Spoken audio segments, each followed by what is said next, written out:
आदाब नाजरीन, भारत एक्सप्रेस उर्दू में आपका इस्तकबाल है। मैं हूं निसार अहमद खान। मगरबी बंगाल की सीएम और टीएमसी की सरबराह ममता बनर्जी ने इंडिया अलायंस को बड़ा झटका दिया है। ममता बनर्जी ने वेस्ट बंगाल में अकेले इलेक्शन लड़ने का फैसला कर लिया है, जो काफी हैरानकुन है। ममता बनर्जी और कांग्रेस में वेस्ट बंगाल में सीटों से मुताल्लिक बातचीत नहीं हो पा रही है। जानकारी के मुताबिक कांग्रेस मगरबी बंगाल में 10 से 12 सीटों का मुतालबा कर रही थी।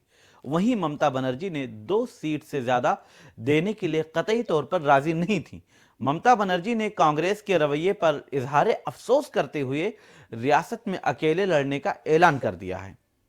ममता बनर्जी के ऐलान के बाद कांग्रेस के सीनियर लीडर जयराम रमेश ने पॉजिटिव यानी मुस्बत बयान देकर हालात को कंट्रोल करने की कोशिश की है।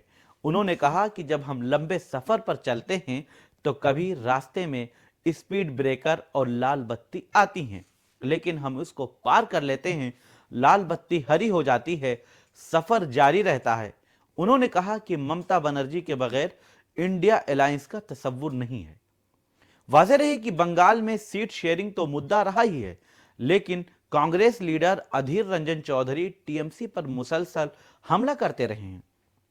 उन्होंने ममता बनर्जी को घमंडी यानी मगरूर तक करार दे दिया। हालांकि एक दिन पहले ही टीएमसी और कांग्रेस में तकरार से मुताल्लिक कांग्रेस के साबिक सदर राहुल गांधी ने मंगल के रोज आसाम में बयान दिया था। एक सवाल के जवाब में राहुल गांधी ने कहा था कि दोनों पार्टियों का पुराना ताल्लुक रहा है, हम बैठकर सीटों पर बात कर लेंगे। ममता बनर्जी 40 सीटों पर इलेक्शन लड़ने की बात कर रही हैं, तो उसकी वजह 2019 का इलेक्शन भी है। इस इलेक्शन में टीएमसी ने 22 सीटें हासिल की थीं, जबकि कांग्रेस को 2 सीटों पर जीत मिली थी और बीजेपी को बड़ी जीत मिली थी और 28 सीटों पर कामयाबी मिली। कांग्रेस की तरफ से अधीर रंजन चौधरी के अलावा साबिक मरकजी वजीर अबू हाशिम खान चौधरी ने मालदा जुनूबी सीट पर जीत हासिल की थी। ममता बनर्जी के अलावा नीतीश कुमार, अरविंद केजरीवाल की पार्टी आम आदमी पार्टी की भी नजर ज्यादा सीटों पर है। अगर बिहार की बात की जाए तो यहां भी सीट शेयरिंग का मामला अभी हल नहीं हो सका है। नीतीश कुमार की पार्टी जेडीयू ने हाल ही में कहा था कि हम 16 से कम सीटों पर समझौता नहीं करेंगे। जेडीयू ने कहा कि जीती हुई सीटों पर हम कोई समझौता नहीं करने वाले हैं। वाज़ेह रही कि बिहार में जेडीयू के 16 अरकान पार्लियामेंट हैं। 2019 में 16 अरकान पार्लियामेंट को कामयाबी मिली थी। पार्टी ने कहा कि हम बड़ी पार्टी हैं और बड़े भाई भी हैं। असेंबली में भी हमारी बड़ी तादाद है। गुज़िश्ता लोकसभा इलेक्शन में बिहार में कांग्रेस को 1, जेडीयू को 16 सीटों पर जीत मिली, जबकि बीजेपी 17 और लोक जनशक्ति पार्टी को 7 सीटों पर जीत हासिल हुई थी। अगर बात करें बिहार असेंबली में इस वक्त की सबसे बड़ी पार्टी लालू प्रसाद यादव की क़यादत वाली आरजेडी की, तो उसको 2019 में खाता भी नहीं खोलने में कामयाबी नहीं मिली थी। वहीं अगर दिल्ली और पंजाब की बात की जाए तो यहां भी इंडिया अलायंस में पेंच फंस गया है। बात अब तक फाइनल नहीं हो पाई है। पंजाब के वजीर आला भगवंत मान ने ऐलान कर दिया है कि वो पंजाब की तमाम सीटों पर अपने दम पर इलेक्शन लड़ेंगे और उनकी पार्टी तमाम सीटों पर कामयाबी भी हासिल करेगी। हालांकि दिल्ली की अगर बात की जाए तो कांग्रेस और आम आदमी पार्टी के दरमियान सीट शेयरिंग का फार्मूला तकरीबन तय हो गया।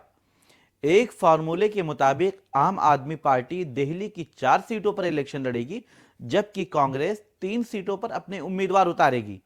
जबकि दूसरा फार्मूला यह भी पेश किया गया है कि इसमें आम आदमी पार्टी 5 और कांग्रेस सिर्फ 2 सीटों पर लड़ेगी। इस फार्मूले के बाद कांग्रेस लीडरान का कहना है कि फैसला आला कमान करेगा। वहीं आम आदमी पार्टी ने हरियाणा और गुजरात में भी सीटों का मुतालबा किया है। पंजाब की बात करें तो यहां के कांग्रेस अरकान पार्लियामेंट का मानना है कि आम आदमी पार्टी से अलायंस का तंजीम यानी संगठन को फिलहाल नुकसान तो जरूर होगा, लेकिन 2024 लोकसभा इलेक्शन के लिहाज से अलायंस होने की सूरत में सीटें ज्यादा जीती जा सकती हैं। रियासत में आम आदमी पार्टी और कांग्रेस एक दूसरे के हरीफ हैं। हालांकि दोनों पार्टियां मुसलसल इस बात पर जोर दे रही हैं कि वो पंजाब की सभी सीटों पर अपने उम्मीदवार उतारेंगी, यानी दोनों पार्टियां एक दूसरे से अलायंस के लिए तैयार नहीं हैं। दोनों ही पार्टियां पंजाब में अपना सियासी दबदबा बढ़ाने के साथ ही इस उम्मीद में भी हैं कि इस इलेक्शन के नताइज उनके हक में होंगे। बहरहाल पंजाब के वजीर आला भगवंत मान ने ऐलान कर दिया है कि उनकी पार्टी पंजाब की सभी 13 सीटों पर अकेले ही इलेक्शन लड़ने की तैयारी कर रही है और वो तमाम सीटों पर यकीनी तौर पर जीत भी हासिल करेगी। पंजाब यूनिट के अकेले लड़ने के प्रपोजल यानी तजवीज को दिल्ली के वजीर आला अरविंद केजरीवाल ने भी मंजूर कर लिया है।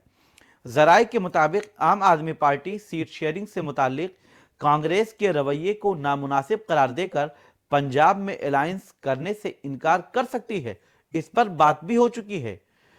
पंजाब के वजीर आला पहले से ही अलायंस में इलेक्शन लड़ने के लिए तैयार नहीं है। उन्होंने कई बार अवामी प्लेटफॉर्म से अकेले ही इलेक्शन लड़ने का ऐलान किया है और आज एक बार फिर उन्होंने इसको दोहरा दिया है। अब अगर बात करते हैं सबसे बड़ी रियासत उत्तर प्रदेश की, तो दिल्ली, पंजाब, बिहार की तरह उत्तर प्रदेश में भी बात नहीं बन पा रही है। समाजवादी पार्टी और कांग्रेस के लीडरान ये तो जरूर कह रहे हैं कि हम साथ मिलकर इलेक्शन लड़ेंगे, लेकिन कितनी सीटों पर कौन लड़ेगा ये बताने को कोई तैयार नहीं है और ना इसका फॉर्मूला तैयार हो पा रहा है। इस दौरान बीएसपी को भी अलायंस में लाने से मुतालिक खबरें आती रहीं। हालांकि बीएसपी सरबराह मायावती ने 15 जनवरी को अपने बर्थडे के मौके पर ऐलान कर दिया कि वो अलायंस नहीं करेंगी और अपने दम पर तमाम सीटों पर उम्मीदवार उतारेंगी। हाल ही में कांग्रेस के साथ मीटिंग करने के बाद समाजवादी पार्टी के जनरल सेक्रेटरी राम गोपाल यादव ने कहा था कि मंजिल दूर नहीं, दोनों मिलकर 80 सीटों पर इलेक्शन लड़ेंगे। हालांकि उन्होंने यह भी नहीं बताया कि समाजवादी पार्टी कितनी सीटों पर इलेक्शन लड़ने वाली है। कांग्रेस से सीट शेयरिंग से मुतालिक बात चल रही है और कांग्रेस 28 सीटों पर अपने उम्मीदवार उतारना चाहती है। कांग्रेस ने 2009 लोकसभा इलेक्शन में जीती गई सीटों को बुनियाद बनाते हुए समाजवादी पार्टी को 28 उम्मीदवारों की लिस्ट सौंप दी है। वहीं दूसरी तरफ समाजवादी पार्टी और जयंत चौधरी के आरएलडी के दरमियान मुआहिदा हो गया है। इसका बाकायदा ऐलान भी अखिलेश यादव ने किया है। समाजवादी पार्टी आरएलडी को 7 सीटें दे रही है। आरएलडी भी इंडिया अलायंस का हिस्सा है। बहरहाल मरकज में बरसरे इख्तिदार बीजेपी की क़यादत वाली एनडीए को टक्कर दे पाना इंडिया अलायंस के लिए हरगिज आसान नहीं है। बीजेपी मजबूती के साथ हैट्रिक लगाने की तैयारियों में मसरूफ है और इंडिया अलायंस में सीट शेयरिंग पर बात फाइनल नहीं हो पा रही है। इसलिए मोदी सरकार का मुकाबला करना या उस रास्ते पर मजबूती के साथ लड़ना आसान नहीं है। हमारी वीडियो आपको पसंद आए तो लाइक कीजिए, शेयर कीजिए और सब्सक्राइब कीजिए। साथ ही कमेंट बॉक्स में आप अपनी राय भी जरूर दें।